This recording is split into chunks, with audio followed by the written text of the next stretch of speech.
এবার OBC certificate নিয়ে হাইকোর্টের রাজ্যের চরম পদক্ষেপ নিল পশ্চিমবঙ্গ সরকার।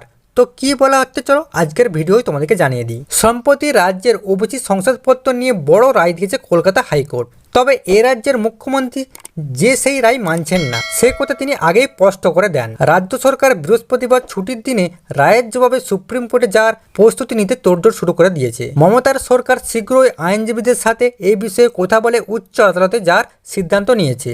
এদিকে যতদিন পর্যন্ত বিষয়টির মীমাংসা না হচ্ছে ততদিন অবধি নিয়োগ থেকে শুরু করে নতুন বৃত্তি সর্বত্রই সমস্যা দেখা দিবে। অভিজ্ঞ আমলাদের মধ্যে অনেকে জানাচ্ছে যে আদালতের রায়ের ফলে যারা চাকরি করছেন তাদের কোনো সমস্যা হবে না, কিন্তু সমস্যায় পড়বেন চাকরি প্রার্থীরা। এতদিন যে পরীক্ষা নেওয়া হয়েছে এবং আগামী সময় যে পরীক্ষা নেওয়া হবে, এই দুই ক্ষেত্রেই সমস্যা দেখা দিয়েছে। আসলে যে কোনো নিয়োগের ক্ষেত্রে 100 পয়েন্ট রস্টার স্থির করা থাকে, সেখানে শূন্য পদের নিকিরে স্থির করা হয় ওবিসি, তপশিল জাতি, তপশিল জনজাতির জন্য ঠিক কতগুলো সিট সংরক্ষিত থাকবে। এখন সেই ওবিসিদের নিয়েই সমস্যা তৈরি হয়েছে। আবার তাদের বাদ দিয়ে রস্টার তৈরি অসম্ভব। নতুন করে নিয়োগের বিজ্ঞপ্তি প্রকাশ করা যাবে না, আবার নির্বাচিত প্রার্থীদের ডাকতে দেরি হতে পারে। বিষয়টির সম্পর্কে প্রশাসনের এক কর্তা বলেন, রাজ্য সুপ্রিম কোর্টের দ্বারস্থ হতে চলেছে, কিন্তু সেখান থেকে স্থগিতাদেশ পাওয়া না গেলে সমস্যা থেকে যাবে।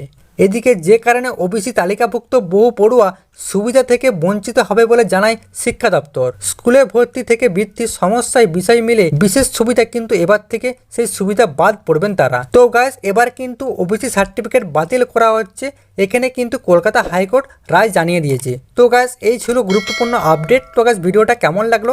যদি গাইস ভালো লাগে অবশ্যই একটা লাইক করে দিন।